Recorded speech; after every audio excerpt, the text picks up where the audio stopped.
So abdominal bars. Yeah. Good afternoon, everybody. Just want to welcome everyone to the Seattle Science Foundation. And we're going to host the interesting spine case discussions today.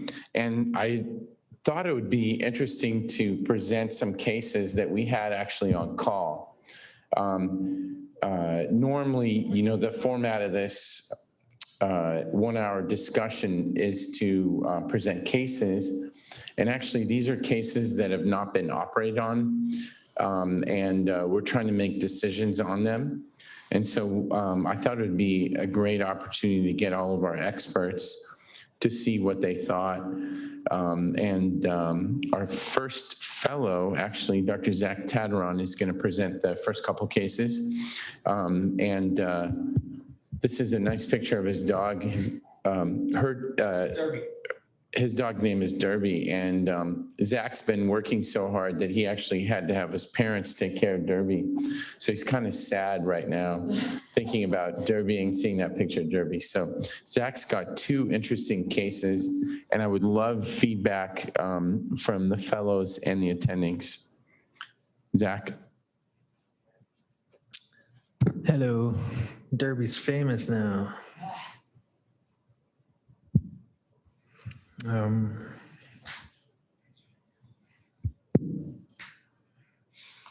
Slideshow. All right, so our first patient was a patient who represented last weekend, but his history is he's a 71-year-old male with a 40-pack year smoking history, still smokes 15 cigarettes a day, and has had a year of worsening right neck and shoulder pain that's gotten dramatically worse over the past 2 months. He's also had an unexplained 15-pound weight loss over the past 2 months. He didn't really, it's a very sad story, he didn't put much thought into it because his wife has advanced urinary, bladder cancer, and he's her primary caretaker, so he just thought he was working too hard taking care of her and picking her up and straining.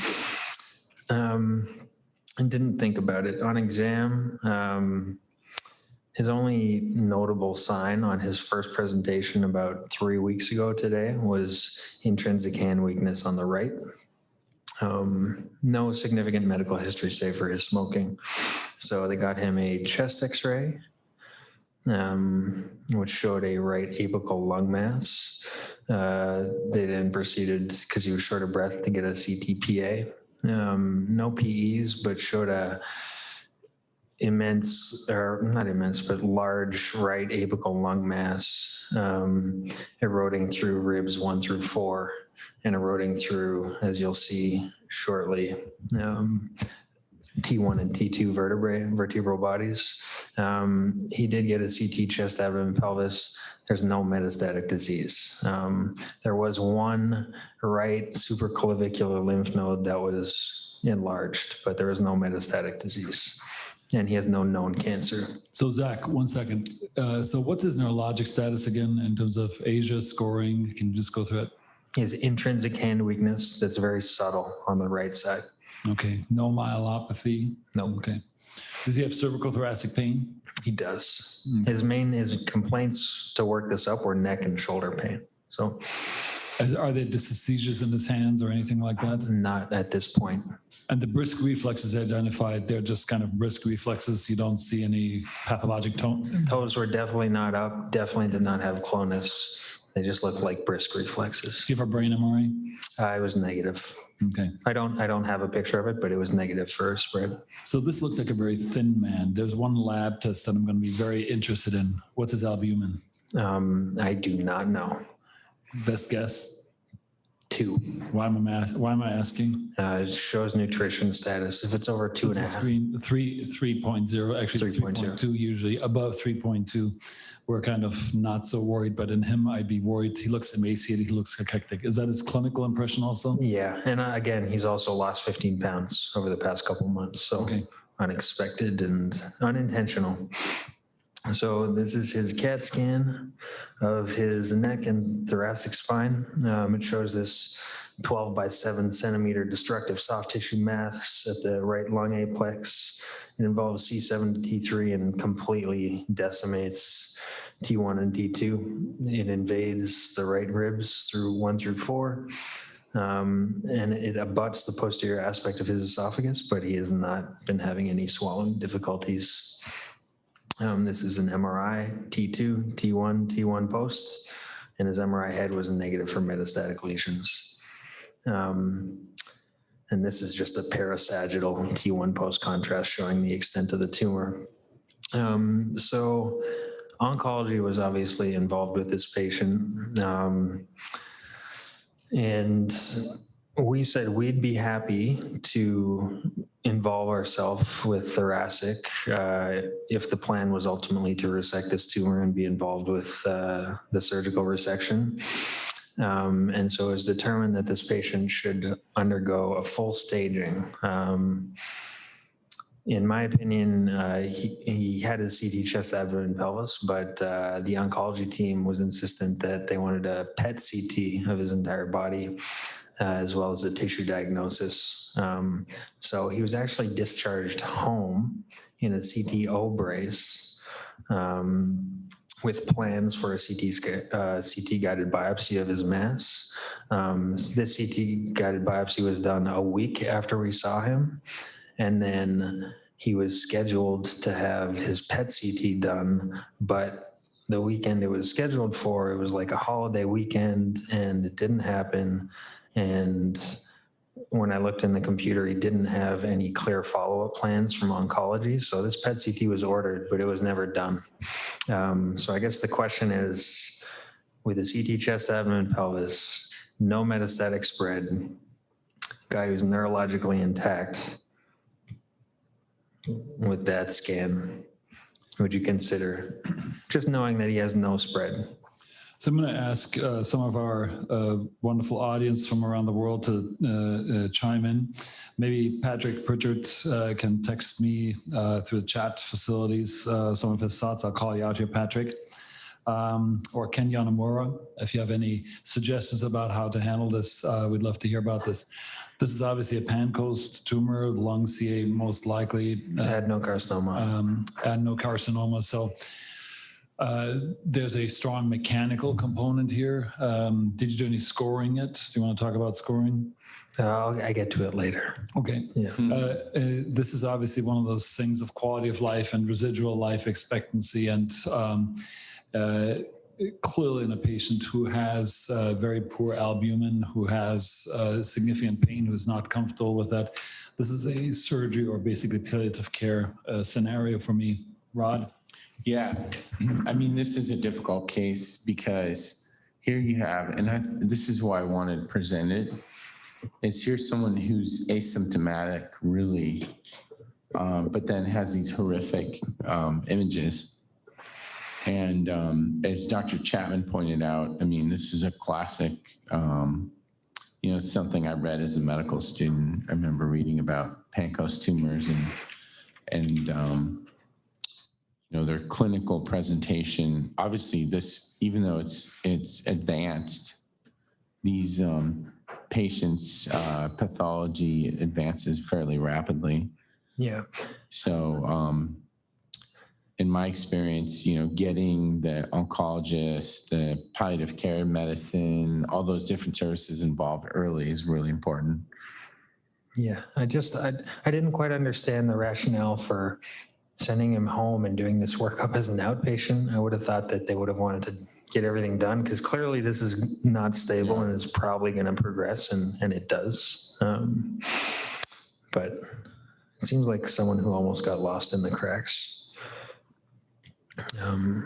Yeah. Okay, why don't we proceed with it? Okay, so 3 weeks later, he presented to the ED with complaints of progressive neck, arm pain, and weakness. This is the original CT on the left. This is the one 3 weeks later on the right. He's complaining that nothing is working. His arms and legs are weak. He's having paresthesias and numbness, mostly down the right side of his body, but on both sides. So that's his CT then and now, 3 weeks later. This is MRI then and now, 3 weeks later.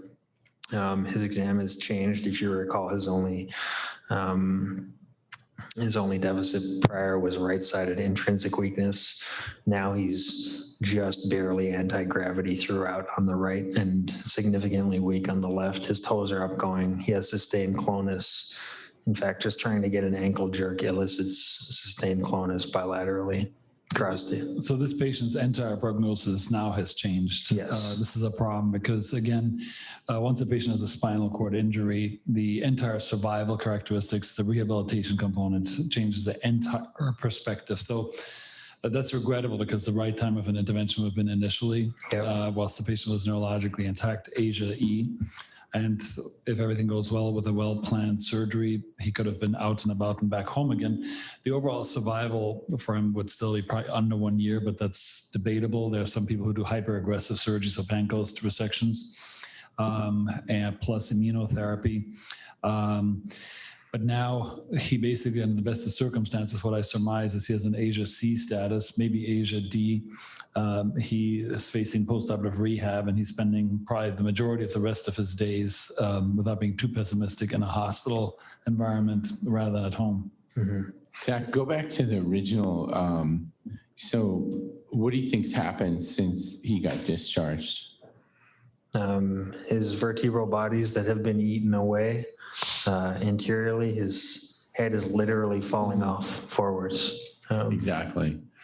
And then Jens, what would you have done? So let's say if this guy came in and you were on call, let's say if he wanted to be really aggressive. So again, I would do a scoring. What operation? I would have tried to score him. I would have probably, and this is still not totally clear, I would have probably used a Tokuhashi score or something like that. He would have still been an ECOG 3 or 4, so a high performance level. Nutrition would have probably optimized him, and I would have probably done a 2-stage surgery from a posterior C2 to T, I'll just say 6 or 8 below apex, depending on where the apex is. Posterior segmentation, posterior debulking of the tumor, and posterolateral resection of the tumor between the nerve roots, preserving the nerve roots. So I would have not done a nerve root resecting surgery, such as some people do. Because honestly, survival is not the main point here. It's to optimize his survival time that he's left, and then offer a second anterior surgery with a low cervical approach. And basically, this is T2, or what is? T1 and T2. T1 and T2. I actually at T1, T2 can do this through a posterolateral approach between the nerve roots. I would probably put an expandable cage in there plus cement. And the whole goal would be to give them best possible neural decompression and realignment. I would also involve thoracic surgery, because I know some of our thoracic surgeons are very aggressive at resecting Pancoast tumors, but that's outside of my bailiwick. But I would have voted for a more aggressive approach if the patient wishes to do this. And I would have been inclined to nutritionally optimize him if his albumin is below 3 or 3.2, certainly.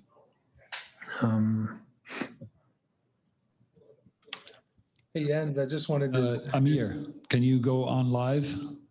Amir Abdul-Jabbar? Can you hear me? I can't hear you right now. No. Okay. I am. Can you hear me now?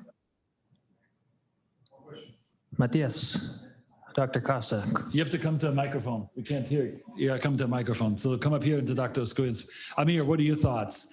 So for me, the main problem is this is obviously a mechanically unstable cervical-thoracic junction with a poor prognosis. You have to come to the microphone. With a very poor prognosis, the patient initially presented without neurology. So obviously we want to be circumspect. We don't want to be cowboys. We want to think about how can we help the patient best. What does the patient want? What does his family want? But how would you have approached this and guided this? So can you hear me okay? Yes, now you're clear. So yeah, I actually spoke to thoracic surgery about this patient, and the thoracic surgeon who was on felt very strongly about a complete workup because his surgical approach would have been very different for a cure type of procedure, if that was the goal, or a pure palliative type procedure. I was interested in stabilizing him, and obviously I'm not going to get that whole tumor into the chest. And so he basically was very strongly said this patient needs a workup. We need to get both the staging, tissue, all of these things. And then the patient was sent home, and none of that actually happened. He felt very strongly that it could be done as an outpatient, and had to defer to him as the kind of primary treating surgeon. And the patient did actually want everything done. He was very clear about that. So this is one of the problems of multi-specialty medicine, where we have multiple different practitioners and factions, and there has to be a quarterback, and ideally the quarterback is the oncologist, but frequently we find ourselves as spine surgeons to be put into charge. So what are your thoughts now? What do you want to do now?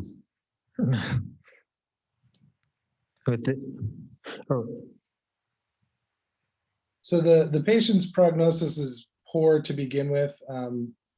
Palliative care, I think, did see this patient before, but it's even worse now, having been largely intact and, maybe a little bit of brachial plexus impingement from the tumor. Now he has a very clear cord injury. And so again, if he does want full steam ahead, it's a lot of surgery for a very limited recovery potential.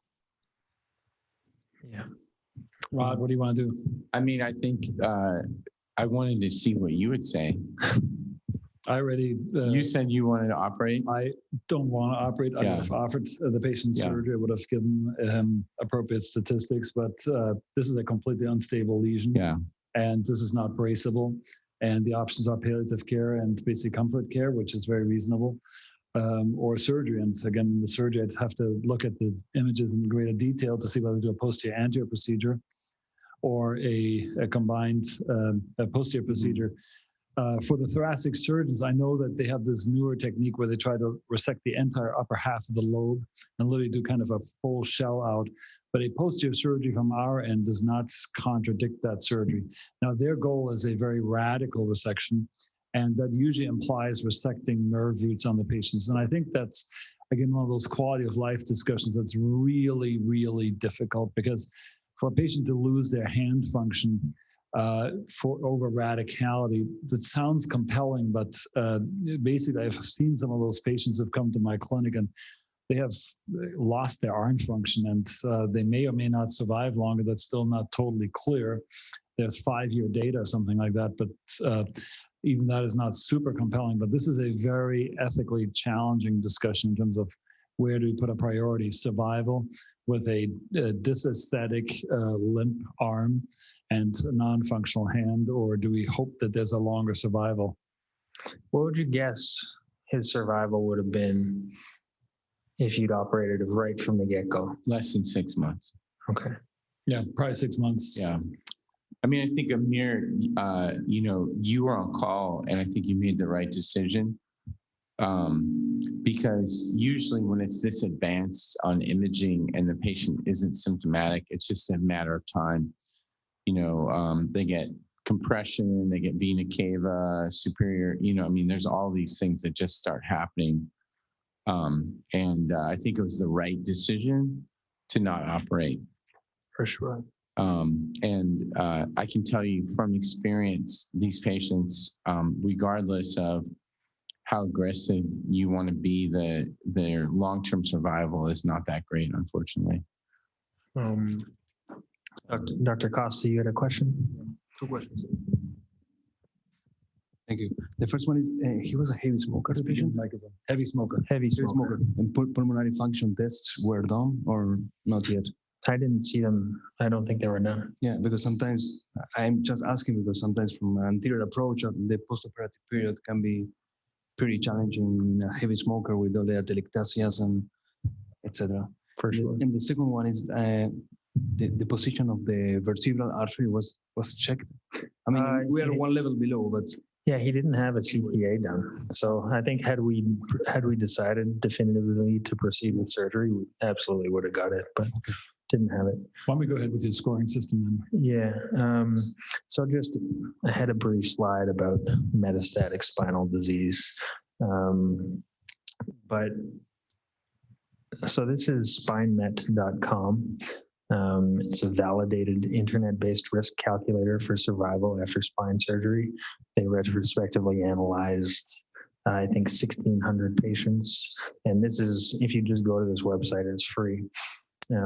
These are the drop-down boxes.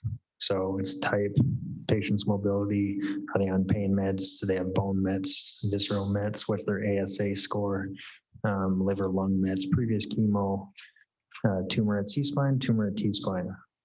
And then when you type these in, you get their 3, 6, 12, and 24-month survival. So this was his prognosis on initial presentation based on his factors. So 3-month survival, 20%, 6 month, 35%, or mortality rather, sorry. And this was his prognosis when he represented 3 weeks later. So intuitively, these numbers sound correct. I have to look this up a little bit more. There was a great paper by Dan Schuber, who's a regular co-chair of our annual spine tumor course here. And it was in the Spine Journal, I think in 2018 or 19. And he compared all major known systems. This is not in there, but the predictive value of those is not that great. That said, the gestalt, the general framework is probably very, I guessed, as you know, I said half a year plus minus, something like that. So it's truly a matter of quality of life. When we asked the question to ethicists and AO and our neoplasia work group as to what's the cutoff in terms of quality of life, they usually say 3 months. So and that's not been validated further, but for most oncologists, if we can give a patient a life at home, not in a rehab unit or in a nursing home, for 3 months, that's considered a victory in their eyes. yeah. Yeah. What would you in Canada? Wouldn't have done anything. Yeah, but I think these calculators are useful because, most people underestimate how well people are going to do.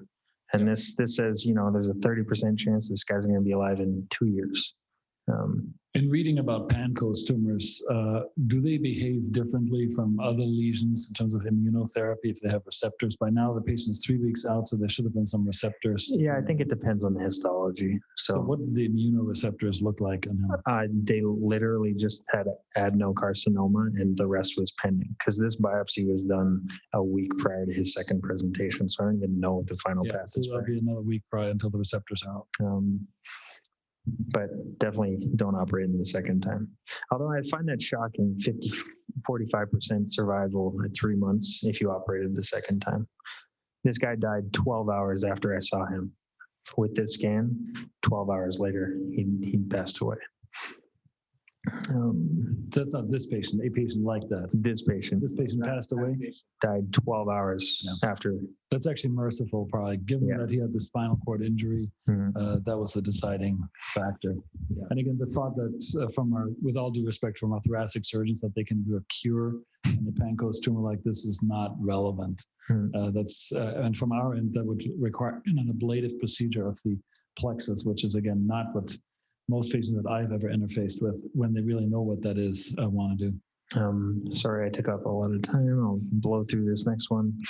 This next one is also a patient of Dr. Abdul-Jabbar's. This guy's a 34-year-old gentleman who's homeless, IV heroin on methadone, methamphetamine abuse, chronic HCV, history of MRSA osteomyelitis a year ago. Woke up 2 days prior to admission with severe neck and mid-back pain. Says maybe he's had some saddle anesthesia and feels like he hasn't been voiding completely over the past couple of days. He presented because of this back pain. They found him to be febrile tachycardic, elevated inflammatory markers. He was COVID negative, but had MRSA bacteremia. His UTOX was positive for opiates, methadone, amphetamines, and THC. He had a T12 sensory level, but was on examination pretty much full strength, very pain limited exam, but he did have a T12 sensory level, full rectal tone. This is just a CT of his entire spine. This is an MRI of his cervical spine. I go through his cervical, thoracic, and lumbar spine, so you can see he's got this ventral epidural abscess extending all the way midway up to T2. You can see it best on the T2s on the left. That's T1 pre, T1 post. and you can see he's got a tiny bit of room, but his cord is definitely getting deformed by this cervical abscess. This tracks down through his thoracic spine all the way down, where it's both anterior and posterior, all the way down to L3. So he's got an epidural abscess, ventral and dorsal, extending from C2 to L3. So let me ask Amir. Amir, so this is a horrifying case in terms of how pernicious epidural abscesses can be and how they can literally just blow all over. And I remember our Harborview publication clearly pointed out how important it is to have basically a pan-spinal axis MRI scan. How did you do this at UCSF in your time? And I know you wrote a very nice paper on spinal infections as well. Was that a policy with you guys also? And how was that in Louisiana then? Yeah, as far as I can remember in my spine training, you know, if you do have a spinal infection. Oh, that's Zach. Who else do you turn your microphone on? Oh, he's got it. He's coming? Okay. As far as I can remember from the beginning of my spine training, we have always gotten full spinal axis MRI, not brain, but cervical, thoracic, and lumbar. I don't remember the exact data, but there, you know, if you don't scan everyone, you're going to miss about 20 to 30% of people who have a non-contiguous lesion. So that was pretty deeply ingrained with us going all the way back. So whether you're going to treat it surgically or non-surgically, I think is dependent on the surgeon and the amount of stenosis and how sick the patient is. But you know, to ignore a large collection in the cervical spine just because you didn't look for it, we've seen it happen before, and it's always been our policy to get the entire spine axis. The other question, Amir, is a lot of surgical strategy. This is obviously a clear surgical indication, revolves around differentiation of a liquid abscess versus a phlegmon. Any insights? What could be how represented on these images? Because obviously the surgical strategy will be very different if you have a liquid versus a phlegmonous process. I think the strategy is to hope that it is liquid, because it becomes a much more daunting surgery if there is a large phlegmon and if it's significantly compressive. In this case, I was very fortunate that it was mostly liquid, but you know, really if you look back at the cervical MRI, there was no evidence of any discitis, and so I would have, you know, if you have to go anteriorly to debride a phlegmon, you know, it's a challenging surgery. It's a very invasive surgery. Versus doing a decompression and irrigating it, if you can really get it decompressed. With a liquid phlegmon, you can get it much more easily decompressed. You don't have to directly do it. Can you tell me why a phlegmon forms versus an epidural abscess? Is it a matter of time? Is it a prolonged presence of an infectious process? Do we know that at all?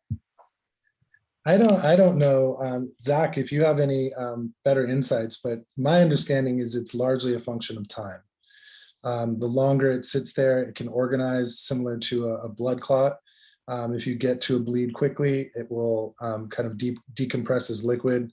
You can even look through the course of a case, you know, a blood clot will start to congeal. I think these take more time, but if you get it late, it's much more likely to be a solid phlegmon versus abscess.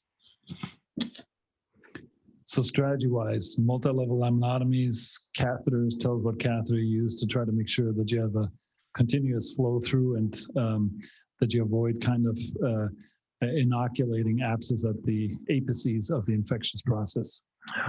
So we did I'm not sure what you call it, but it's alternating hemilaminotomies. These are the ones that we did. So they went from T1 to L2. If you recall, it extended rostrally up to C2. The highest level we decompressed was T1, but every hemilaminotomy, a EVD catheter was fed through. So at T1, they fed the EVD catheter and tracked it rostrally and irrigated and got copious pus and that was enough to adequately wash out the ventral cervical epidural abscess. And so it was 3, 6, 7 level hemilaminotomy with EVD irrigation. Quick slide about epidural abscesses. Staph aureus is the most common culprit, and no sources ID'd in 30% of them. The common triad that everyone asks is fever, back pain, and neuro deficit. And the most important thing is timely diagnosis. This was a pretty decent hallmark study in epidural abscesses, in which they noted diagnostic delays in 75% of spinal epidural patients, and they found a significant outcome difference. So residual motor weakness in 45% versus only 13% of patients who did not have diagnostic delays. So, and it's important to note in this paper, in only 13% of patients did they have that classic triad that is associated with epidural abscesses all the time. That's all. Zach, for your boards, if you have a cervical or a thoracic epidural abscess with some mass effect on the cord, and the patient is neurologically normal, can you watch that case, or are you obliged to proceed before neurology evolves? There is it. I think it depends on how compressive the lesion is. There's cord compression with no cord signal change. I don't think I would feel comfortable answering on my board exams that I would leave that alone. I think it's definitely a surgical case. Rod, as a board examiner, what would you do? What would you expect your candidate to answer? You have a cord compression, cervical. I agree with Zach. I mean, I don't think you can sit on that. I think surgery is the right answer. That's all I got. Amir, I like that alternating laminotomy technique a lot because you can preserve the midline structures very nicely. Any thoughts on how to avoid pockets at the top or the bottom end where bacterial structures can stay in? Who's next? Yeah, I think it's very challenging, especially with an anterior abscess. This patient's still in the hospital, and if he would start to decline at all, I think it's almost impossible to get all of the abscess. For this one, really want to. We didn't have a shot of the EVD catheter, but it's actually radio opaque, and you can see how far up you're getting that. So for us, we had to run it all the way up the cervical spine to feel like we were adequately irrigating it. And I think the biggest thing is decompression and getting rid of the kind of infectious burden so that IFB antibiotics even have a chance of working. But that EVD catheter, I think, is really helpful just to save some surgical site morbidity. So just wanted to follow up, Ken Yanamura, hello again. I think you're very prophetic when you said that tumor patient that Zach had previously presented would survive for a longer period of time. This is obviously a very diseased patient. And as the track record showed, he passed away rapidly. So the mercifully right thing was done. Thank you, Zach, by the way. So your prediction that no surgery would be preferred, indeed pointed out correctly. For Dr. Patrick Pritchard, dear old friend, there is no ideal score. We have this paper from Dr. Schuber actually right here. I just pulled that up in preparation for the conference. And again, their conclusion in this study from the Spine Journal predicting survival metastatic scores really was pretty inconclusive. So we don't have an absolute score yet. But in general, the Tokuhashi score and the revised Tokuhashi score seemed to be very useful and probably had the best or lowest margin of error. Shall we proceed? Cliff, Dr. Pierre. Yes. Welcome. Good afternoon. All right. Good afternoon, Dr. Chapman, Dr. Oskouian, and those watching us online for Interesting Spine Case Conference. My name is Clifford Pierre. Also one of the fellows here. Would like to talk about a case that we received call-in. So hereby in the Pacific Northwest, we take care of some patients from Alaska. And so this is a call that we received on a 67-year-old female. Had a remote fall about 6 months ago. and was complaining of worsening low back and hip pain. Got imaging at one of the Alaska hospitals, and then they thereby called our spine team to review the imaging and consider treatment options. And so here you see not only a coronal, but a sagittal view of the lumbosacral area. And just a brief overview of some of the findings was a bilateral sacral alar wing fractures that extended to the sacroiliac joint. And a horizontal fracture also extends through the sacrum, ending at the S1-2 junction. S2, as you see on the sagittal view, is displaced posteriorly. It's about 1 centimeter in relation to the S1 vertebral body. Some colloquial descriptions of some sacral fractures here are noted as the H, U, T, as well as lambda fracture. We can do a brief overview of the AO spine sacral fracture classification. Type A injuries, specifically being of the lower sacrum. One thing to note is patients that don't have any structural implications and may not, or may have some neurological sequelae. B fractures and injuries go through the pelvic rim posteriorly and have vertical patterns. And specifically, this was described well from the 80s by the Denise zone scores, in which the injuries can be classified from 1 to 3 related to the type B injuries specifically. So injuries occur from medial to lateral, causing instability in some of these patients. And type C injuries are unstable lumbosacral injuries. Again, talking about some of the colloquial types being H, U, T, and Y, specifically the lambda injuries. And these injuries, again, can cause significant spinal pelvic instability.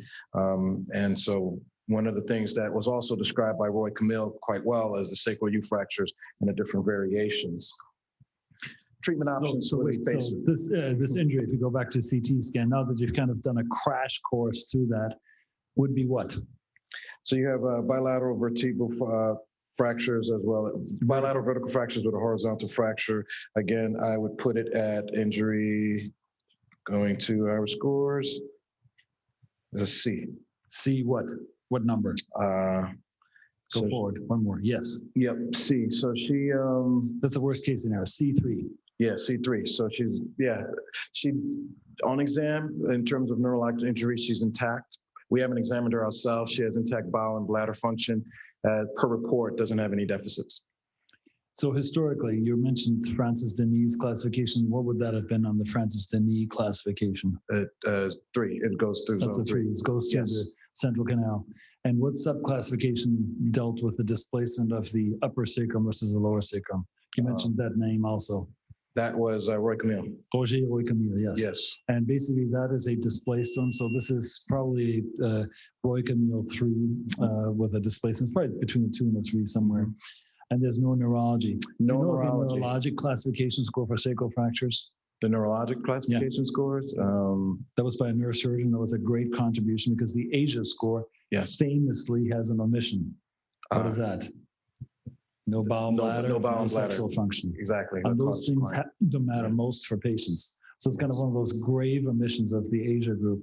Did not put numbers into that. And that obviously hits sacral fractures very substantially. So they can have an Asia E score, but they can have absent bowel and bladder function and be sexually non-functional and be highly unhappy with that. I bet. So Gibbons has that, and that's a Gibbons 4. Then if you have a Gibbons 4, correct. So that's a serious problem. So in terms of treatment, Rod, what do you want to do if you go? I mean, she has no neurologic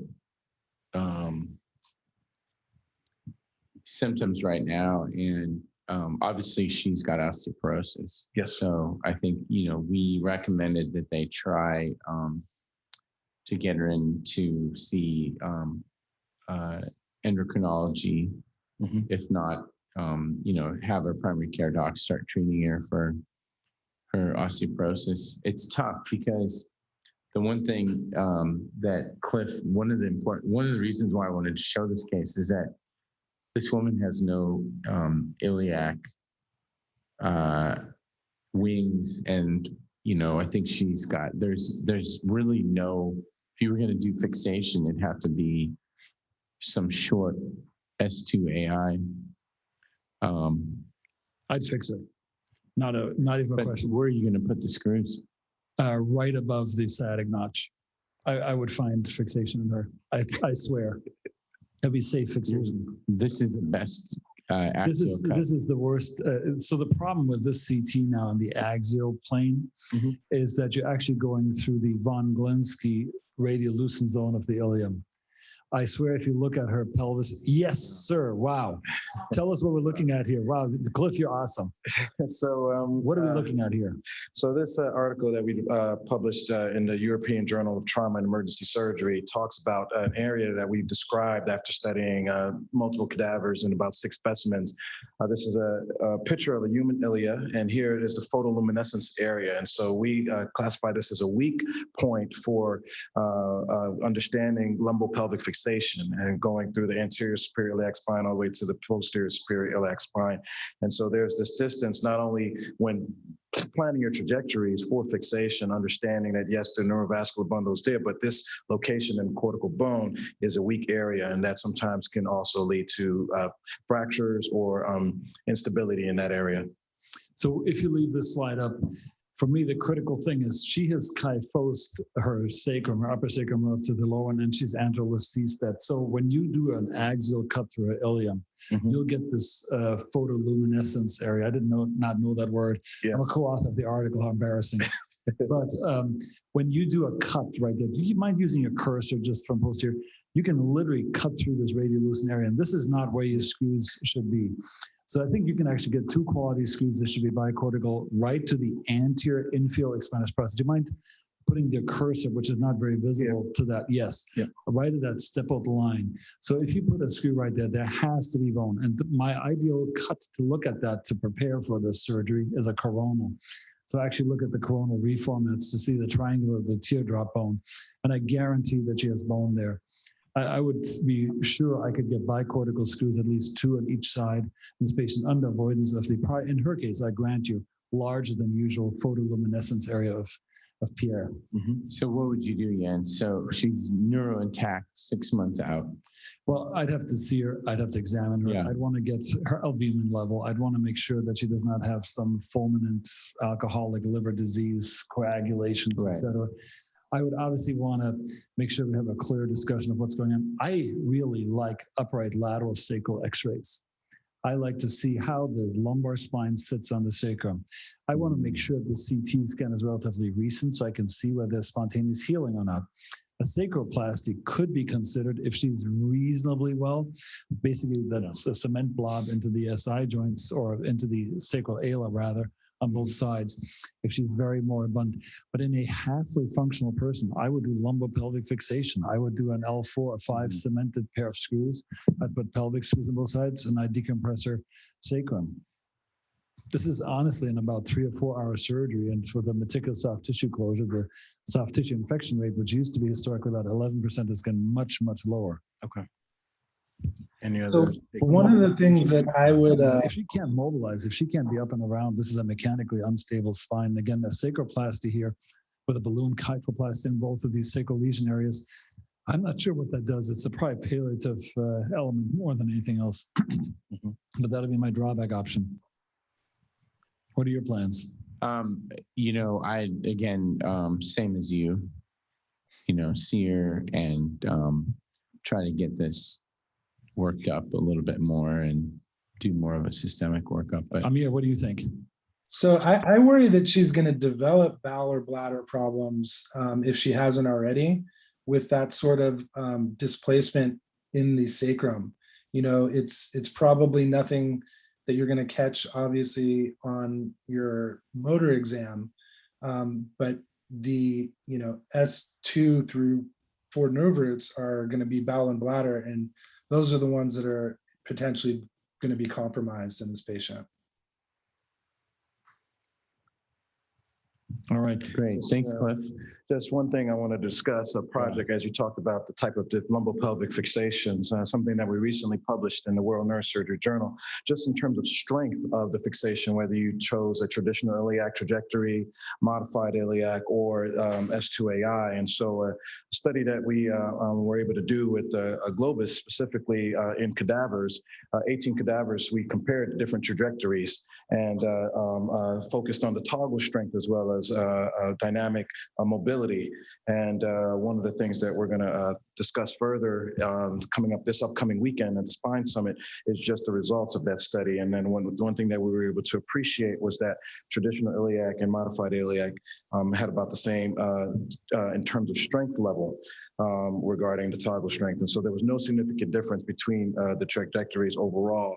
And so that led us to talk about more one method versus the other in terms of not only hardware failure, but also some of the issues that patients have comparing a traditional iliac versus modified. And one thing we found doing modified technique is, again, a decrease in the prominence of the hardware itself, causing less pain for some of these patients. And so that was, quite important to do this study. And so we're excited with the results and thankful that it got published.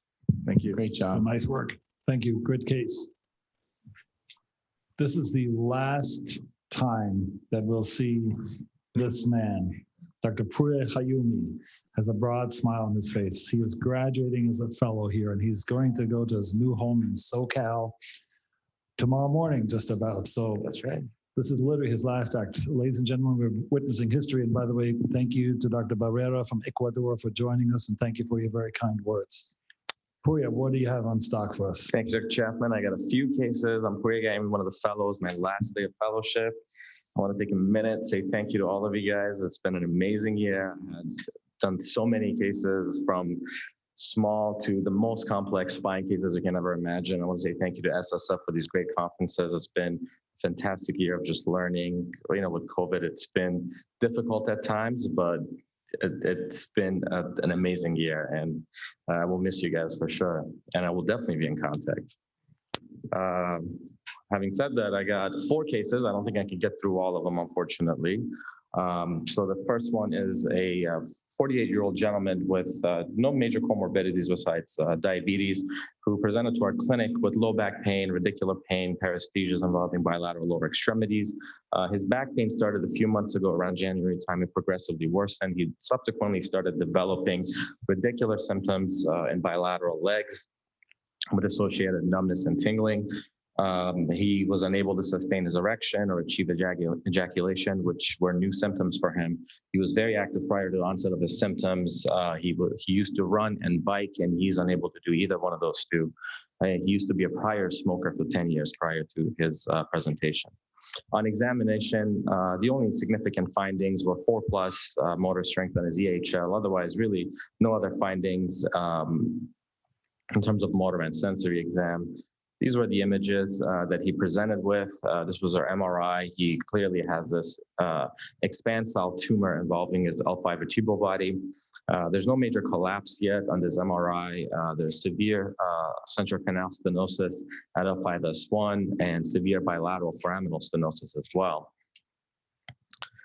This was the CT chest, abdomen, pelvis that was negative for any other lesions aside from the solitary lesion involving his L5. Again, showed the lytic expansile lesion involving his L5 vertebral body.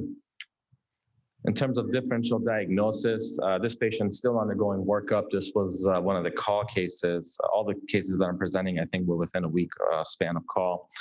So in terms of diagnostic algorithm, it was a paper that I found. For this patient, at this point, the next steps would be to get a PET scan and to do a CT-guided biopsy, which he's actually scheduled to undergo. In terms of his differential diagnosis, most likely given his age and the solitary lesion, the thought is that this is most likely a plasmacytoma. Again, plasmacytoma within the same family as multiple myeloma. It involves the spine within about 50% of the cases, usually within the 4th and 6th decades of life, usually males 2 to 1 ratio. There's absence of any other osteolytic bone lesions or any other tissue involvement as opposed to a multiple myeloma. And there's really no other associated diseases with multiple myeloma, including anemia, hypercalcemia, or renal impairment, as you usually see with that. It's very radiosensitive. It's categorized under high up there with myeloma and lymphoma. In terms of his classification, we all know about the SINS classification. I calculated a score of 10, which is kind of in the indeterminate region or area for him. And in terms of functional categorization, he would be a 1/2 for the ECOG performance status, and there are other performance status categories, including the Karnofsky, which I did not include in this slide. In terms of treatment, again, this patient is still undergoing workup at this point. He is scheduled for his biopsy. I don't believe he's had it yet. In terms of surgical options that I want to open to the group, the options would be an anterior and posterior versus an all posterior approach for this. The questions on how many levels would you go down to S1 versus pelvis in a situation like this, and do you have to use cemented screws for this? My thoughts, I'm going to share that. I think this would be a good case since it's L5S1, possibly for an anterior and ALIF approach to do the corpectomy with posterior screws. I think this at the minimum from L4, and given that it's at the L5 level, probably down to pelvis. And I don't think you have to use a cement. We don't have a DEXA scan on this gentleman, but since he doesn't have any other lesions, and this is not a metastatic disease, most likely, I don't think he necessarily requires cemented screws for this. I'm going to open it to the group for discussion. So I actually saw this guy. So we've seen an ER, and the neurosurgeon up in Bellingham gave me a call and told the wife that he needed to have urgent surgery without really any workup. And so I saw him the next morning, and what's interesting, it's actually almost impossible to get a person like this in oncology. I saw him 3 times before oncology was involved, and set up a biopsy, PET scan, all the stuff you so nicely and eloquently pointed out, Priya. I still haven't operated on him. He obviously will need surgery, but it's difficult because you don't want to come in and do a huge surgery without getting a little bit of a diagnosis. Fortunately, he's intact right now, minus the erectile and some, he's got some neurologic dysfunction. So want to see what other people have to say, but that's why I presented, because it's not a straightforward case. So I think your discussion was excellent, Priya, and just like your superb presentation. Very controversial case because we don't have a good grasp on hematologic diseases. So when we look at all of our metastatic scores and prediction of survival and mechanical assessments, we don't do a good job with predicting hematologic diseases. In principle, we want to treat these non-surgically.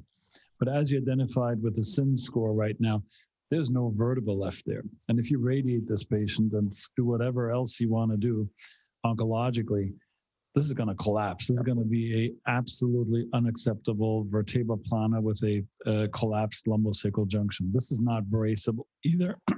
So this is pretty much in a young active person, due to location and destruction of the bone, a pretty clear surgical indication. And yeah, sorry, go ahead, Amir. You froze. Cytoma? Now you're live. How about now? I would just want to verify that this really is a plasmacytoma, because I think the treatment for this kind of case, if we're looking at a sarcoma versus a plasmacytoma, is a totally different animal. Bingo. And there's no rushing in on this, so to say. So Rod, I totally agree with you. There's no rush, and getting key players, hematology, et cetera, on board. So Dr. Huang is identifying the question of, should we do a brace immobilization at L5? What kind of a brace would you need to employ to try to make that stabilized? really can't think of anything that would stabilize that low. Well, it's a pantaloon spiker or hinged Which, hip pelvis or orthosis. These are very painful devices. They're not very user friendly. So great question, Dr. Huang. But we really struggle L4 and below with bracing of patients. So a pantaloon spiker, a hip knee orthosis, ideally hinged, which is a very expensive device, by the way, and hygienically very cumbersome, would be the only option. And the patient who gets radiation, this is also notoriously very bad. So I would vote for surgery. The one difference I would bring up, once Dr. Abdul-Jabbar's preparatory work has been completed without a question and hematology has been on board with a coordinated plan of aftercare, I would do the surgery from posterior only, and I'd do bilateral nerve root sparing expandable titanium cages. So basically resting them under the lateral rim of L4 to S1. And we've done that a fair number now. They've actually worked quite nicely. I would not use any autograft. I would use all allograft and obviously no bone morphogenic protein. And I would do a L4 to pelvis instrumentation in that situation. I'd consider even going to L3 and then using dual rods if there's some healing impairment. But I'd do an all posterior procedure. I would spare this man an anterior procedure. right, young guy. Pre-op embolization, Dr. Pritchard, great question. So, Rod, what are your thoughts on preoperative embolization of plasmacytoma? What's the problem of a plasmacytoma? They're not very vascular. So, no to embolization. No to embolization. I'm with you on that. I personally think that this is not an area for which we have great segmental vessels, and usually it's just a purplish kind of a tumor that you can scoop out. So I've not found hypervascularity. Margins, again, this is a hematologic disease. Unless Amir is right, and this is a sarcoma, and we want to make sure we have histologic confirmation. But for hematologic diseases, usually 48 hours to get a confirmation. You can even get a cell prep done. Margins are less of a factor. Mechanical stability is a factor, decompressing the nerves and having a solid reconstruction result that can withstand radiation, all that. That's the goal of that surgery. So margins for hematologic diseases are not an issue, as opposed to sarcomas, right, Amir? Where we'd have a very different ball game. And there we do, what would you do if this was a sarcoma, God forbid, Amir? How would you try to get margins in this being, if this were a sarcoma? I would probably call Dr. Mendel and ask him to come help me out. I think if we're looking at margins, this is a much bigger procedure. It has to be anterior, posterior. You're trying to get an en-bloc resection of that tumor, and it's a very involved. Some of his techniques that he's shown, I don't know that I'm capable of. I would need a lot of help, but it's definitely doable. All right, we'll need to come to a conclusion. So the hour is over. Some of the currently ongoing cases were nicely presented by our fellows. I want to thank you for putting that together on short notice. I want to thank all of our great visitors from around the world and their input. And till next time, thank you all. Thank you. Great job, Poria. Thank you, everyone. Oh,